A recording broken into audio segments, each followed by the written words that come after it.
ಜಿಲ್ಲಾ ನಾಯಕರಿಗೆ ಟಾರ್ಗೆಟ್ ಕೊಟ್ಟಿದ್ದಾರೆ ಸಿಎಂ ಸಿದ್ದರಾಮಯ್ಯ ಅವರು. ಸಚಿವರಿರೋ ಕ್ಷೇತ್ರದಲ್ಲಿ 50,000 ಲೀಡ್ ಅಟ್ಲೀಸ್ಟ್ ಬರಬೇಕು ಅಂತ ಕೇಳ್ಕೊಂಡಿದ್ದಾರೆ.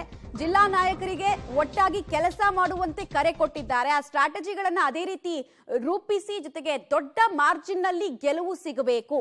ಸ್ವಲ್ಪ ಪ್ರಯತ್ನ ಪಟ್ರೆ, ಎಲ್ಲರೂ ಒಗ್ಗಟ್ಟಾಗಿ ಕೆಲಸ ಮಾಡಿದ್ರೆ ಗೆಲುವು ಸಾಧ್ಯ ಅನ್ನೋದು ಚಾಮರಾಜನಗರ ಕ್ಷೇತ್ರಕ್ಕೂ ಸಂಬಂಧಪಟ್ಟಂತೆ ಹೇಳಿದ್ದಾರೆ. ಹಾಗೆ ಮೈಸೂರು ಕ್ಷೇತ್ರಕ್ಕೂ ಸಂಬಂಧಪಟ್ಟಂತೆ ಹೇಳಿದ್ದಾರೆ. ಇನ್ಫ್ಯಾಕ್ಟ್ ಮೈಸೂರಿನ ಬಗ್ಗೆ ಹೆಚ್ಚು ಕಾಳಜಿಯನ್ನು ವಹಿಸ್ತಾ ಇದ್ದಾರೆ. ಬಿಕಾಸ್ ಅವರ ಕ್ಷೇತ್ರ, ಅದು ಅವರ ತವರು ಕ್ಷೇತ್ರ ಆಗಿರೋದ್ರಿಂದ ಪ್ರತಿಷ್ಠೆಯಾಗಿ ತೆಗೆದುಕೊಂಡಿದ್ದಾರೆ. ಮತ್ತೆ ಅದು ರಾಜ್ಯ ಮಟ್ಟದಲ್ಲೂ ರಾಷ್ಟ್ರ ಮಟ್ಟದಲ್ಲೂ ದೊಡ್ಡ ಮೆಸೇಜ್ ಅನ್ನ ಕೊಡುತ್ತೆ. ಗೆದ್ರೂ ಮೆಸೇಜ್ ಕೊಡುತ್ತೆ, ಸೋತ್ರು ಕೂಡ ಮೆಸೇಜ್ ಕೊಡುತ್ತೆ.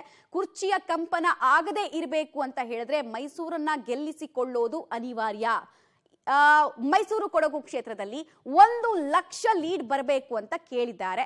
ಹುಣಸೂರು ಹಾಗೂ ಚಾಮುಂಡೇಶ್ವರಿ ಕ್ಷೇತ್ರ ಇದೆಯಲ್ಲ, ಇಲ್ಲೂ ಕೂಡ 60,000 ಲೀಡ್ ಬರೋ ರೀತಿ ನೋಡ್ಕೊಳ್ಳಿ ಅಂತ ಸ್ಥಳೀಯ ನಾಯಕರಿಗೆ ಟಾಸ್ಕ್ ಕೊಟ್ಟಿದ್ದಾರೆ. ಚಾಮರಾಜ ಮತ್ತು ಎನ್ಆರ್ ಕ್ಷೇತ್ರದಲ್ಲೂ ಕೂಡ 1 ಲಕ್ಷ ಲೀಡ್ ಟಾರ್ಗೆಟ್ ಆಗಿ ಇಟ್ಕೊಳ್ಳಿ, ಅಟ್ಲೀಸ್ಟ್ ಅದರಲ್ಲಿ 3% ಬರೋದಕ್ಕೆ ಸಾಧ್ಯ ಇದೆ ಅಂತ ಹೇಳಿದ್ದಾರೆ.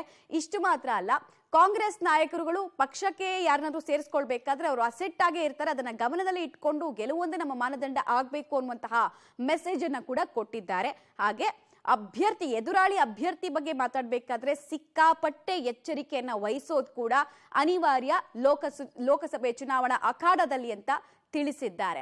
ಒಂದೊಂದು ಕ್ಷೇತ್ರಕ್ಕೂ ಸಂಬಂಧಪಟ್ಟಂತೆ ಆಲ್ಮೋಸ್ಟ್ ಈಗ 8 ವಿಧಾನಸಭಾ ಕ್ಷೇತ್ರ ಬರುತ್ತಲ್ಲ ಮೈಸೂರು ಕೊಡಗು ಲೋಕಸಭಾ ಕ್ಷೇತ್ರದಲ್ಲಿ. ಸೊ ಆ 8 ವಿಧಾನಸಭಾ ಕ್ಷೇತ್ರದಲ್ಲೂ ಕೂಡ ಗೆಲ್ಲೋದಕ್ಕೆ ಯಾವ್ಯಾವ ಕ್ಷೇತ್ರದಲ್ಲಿ ಎಷ್ಟೆಷ್ಟು ಲೀಡ್ ಬರಬೇಕು, ಆಮೇಲೆ ಅಲ್ಲಿ ಯಾವ ರೀತಿ ಕೆಲಸ ಮಾಡಬೇಕು ಅಂತೆಲ್ಲ ರೂಟ್ ಲೆವೆಲ್ ಇಂದ ಕೂಡ ಚರ್ಚೆಗಳಾಗಿರೋದು ಈ ಮೀಟಿಂಗ್ ನಲ್ಲಿ ಗೊತ್ತಾಗಿದೆ.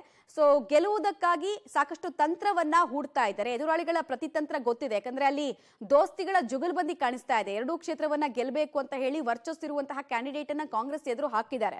ಮೈಸೂರು ಒಂದ್ ಕಡೆಗೆ ಒಕ್ಕಲಿಗರ ಓಟು ಸ್ವಿಂಗ್ ಎಲ್ಲಾಗುತ್ತೆ ಅನ್ನೋದು ಕೂಡ ತುಂಬಾ ಇಂಪಾರ್ಟೆಂಟ್ ಆಗುತ್ತೆ.